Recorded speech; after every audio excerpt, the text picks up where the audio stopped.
wabarakatuh.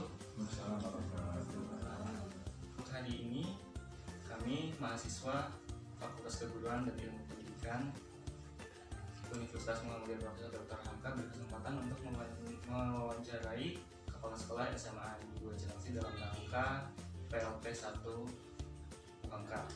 Ada saya, Raka Stian Nugroho dari Program Studi Pendidikan Bahasa dan Sastra Indonesia. Kepala Bian Nasir dari Program Studi Pendidikan Bahasa Indonesia dan Sastra Indonesia. Saya Tasya Nur Aliza dari Program Studi Bimbingan dan Konseling. Saya Tuti Lestari dari Program Studi Bimbingan dan Konseling. Dan saya terakhir Panggil Putra dari Prodi Bimbingan dan Konseling.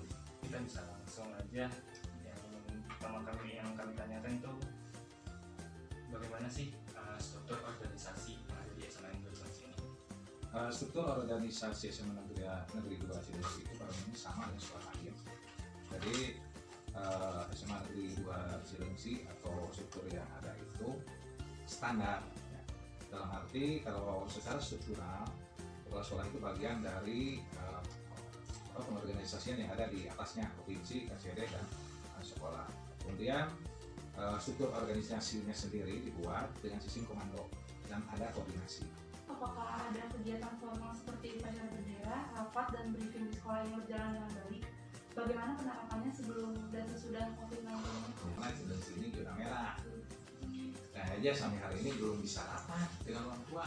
Belum COVID ya berjalan semua. Upacara bendera berjalan, kegiatan keagamaan berjalan, kegiatan kita di sekolah ada yang literasi, ada itu berjalan semua. Tapi setelah COVID stop. Adakah praktik pembiasaan atau kebiasaan positif yang dilakukan di sekolah? Contohnya seperti adanya kegiatan Jumat bersih atau kegiatan berdoa sebelum pembelajaran gitu. Ada. Salah satu contohnya sebelum belajar, 15 menit sebelum belajar mereka itu akan membaca, di sini mayoritas beragama Islam, baca ayat suci Al-Quran setelah bergiliran, kemudian mereka mendengarkan ceramah di hari Jumat ya Pak ya. Gitu. Sholat duha juga dilaksanakan setiap hari Jumat gitu. Kita laksanakan kan kebiasaan atau budaya suntangan ya. Apa saja kegiatan-kegiatan yang dilakukan siswa di luar pembelajaran, terutama di dalam kelas?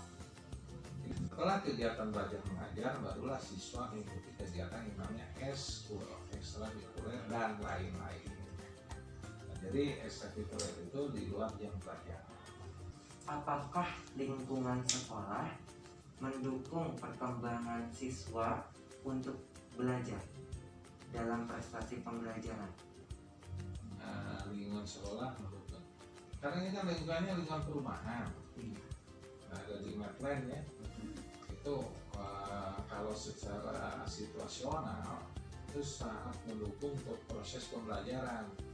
Itu tidak mengalami gangguan dari masyarakat umum, bisingnya kendaraan hampir tidak ada. Yang ingin kami tanyakan, yang ingin kami sampaikan, terima kasih banyak untuk kesempatannya hari ini kepada Pak Dedi sama Pak Anca yang telah menghubungi kakak merantai kami.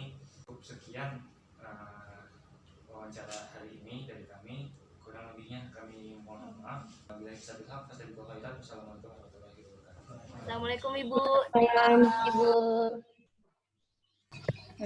Terima kasih ya Bu telah meluangkan waktunya. Ya. Jadi izinkan kami untuk memperkenalkan diri terlebih dahulu. Kami dari mahasiswa BK FKIP UHAMKA. Saya Delvina Maudi Nurjanah dan teman saya. Perkenalkan Ibu, nama saya Askal Askia Piari. Dan Saya teman saya Alicia Bilkisti. Adapun tujuan kami melaksanakan pengenalan lapangan persekolahan atau PLP 1 di SMA N 2 Cilengsi bertujuan agar kami mampu memahami lingkungan sekolah, mampu memahami kondisi psikologis peserta didik, serta mampu membantu tugas administrasi guru BK. Jadi narasumber kita kali ini adalah Ibu Anis Makfiroh, guru BK dari SMA Negeri 2 Cilengsi. Iya, salam kenal ya. ya, Saya Bu. Bu Anis di SMA 2, saya mengajar mengampu di kelas 12. Kita langsung masuk ke sesi wawancara aja ya, Bu. Iya, oke. Boleh.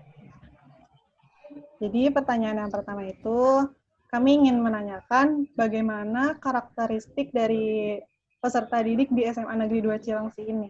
Alhamdulillah, kalau untuk karakteristik, sebelum adanya COVID ya yang pasti, sebelumnya COVID, kalau untuk SMA Negeri 2 Cilengsi ini masih sangat baik ya karakternya.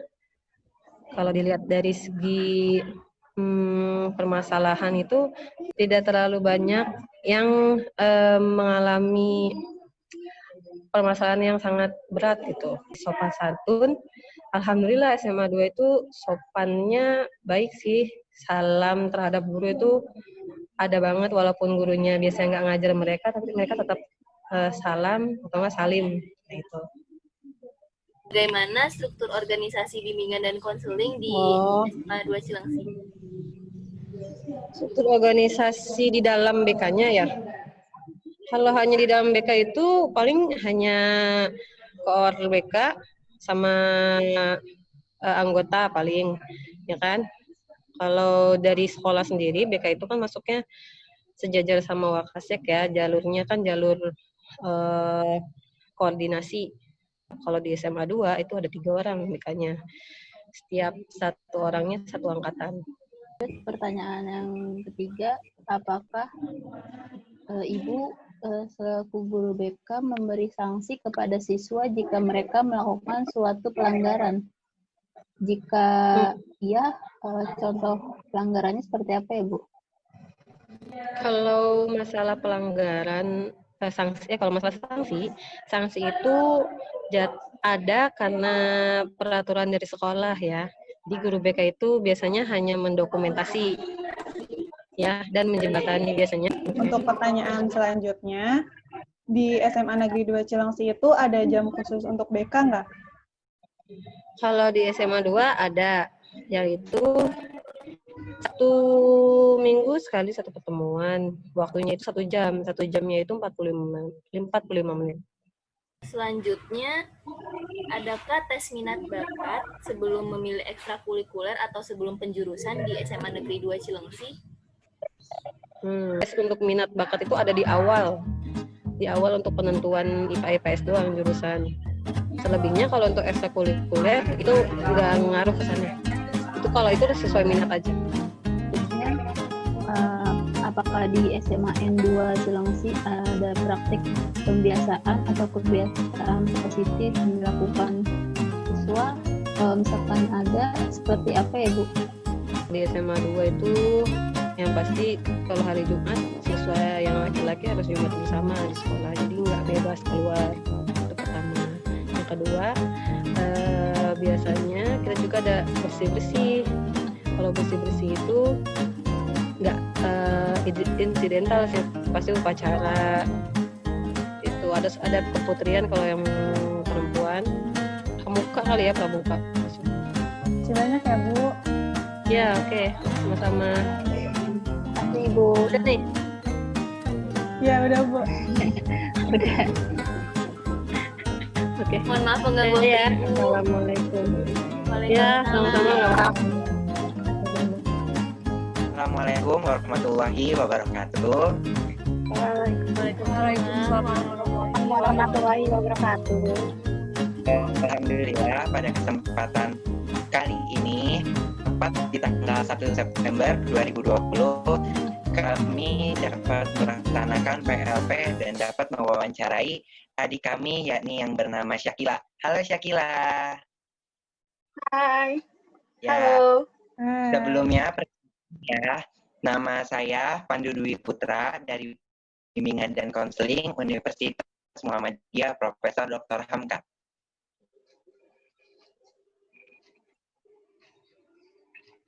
Saya Delvina Maudi Nurjana dari Program Studi Bimbingan dan Konseling FKIP UHAMKA.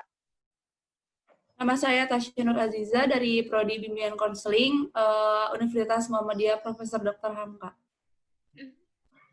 Nama saya Tutu Lestari dari Prodi Bimbingan dan Konseling Universitas Muhammadiyah Profesor Dr. Hamka. Perkenalkan, nama saya Askal Askia Piari dari Program Studi Bimbingan dan Konseling dari Universitas Muhammadiyah Profesor Dr. Hamka. Terima kasih sudah ingin menyempatkan waktunya untuk dapat kami wawancarai dalam kegiatan PLP kali ini. Mungkin untuk mempercepat waktu aja ya, kita langsung mulai wawancara. Pertanyaan pertama ya. Iya. Apakah di SMA Negeri 2 Cilengsi itu guru BK-nya memperhatikan prestasi siswanya atau tidak? Sebelum pandemi ya? Iya, Kak. Guru BK di sekolah aku mendukung dan memperhatikan prestasi. Bahkan kalau di kelas juga suka bertanya gitu, siapa aja guru yang masuk, terus siapa aja guru yang jarang masuk, terus apa yang kamu rasakan dengan adanya guru BK? Nah, aku rasain sih itu senang banget sih, Kak.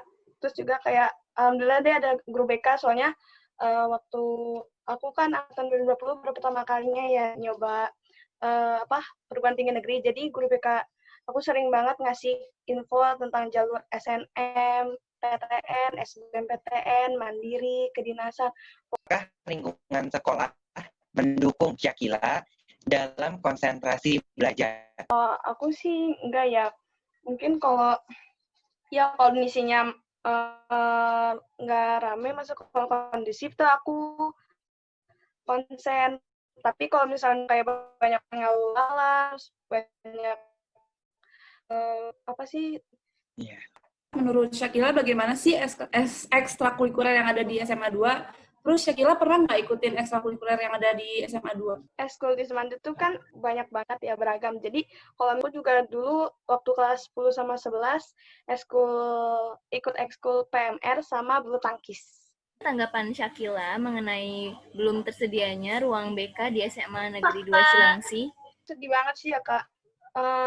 Kalau misalnya guru BK, ruang BK tuh masih nyatu sama guru, kayak kita mau konsultasi, curhat, atau nanya-nanya gitu tuh jadi ribet ya, Kak. Terus nggak kondusif juga.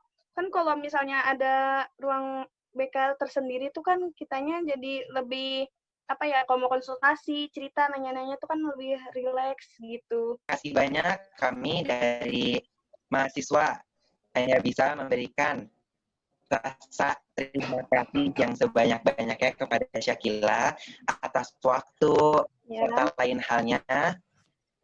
Semoga apa yang Syakila sampaikan akan bermanfaat sekali buat kami. Kita tutup dulu ya. Mungkin sekian dapat kami wawancarai dan yang dapat Syakila sampaikan informasi kepada kami. Kurang lebihnya dimohonkan untuk dibukakan pintu maaf yang kalau ada salah-salah kata ya Syakila. Assalamualaikum warahmatullahi wabarakatuh.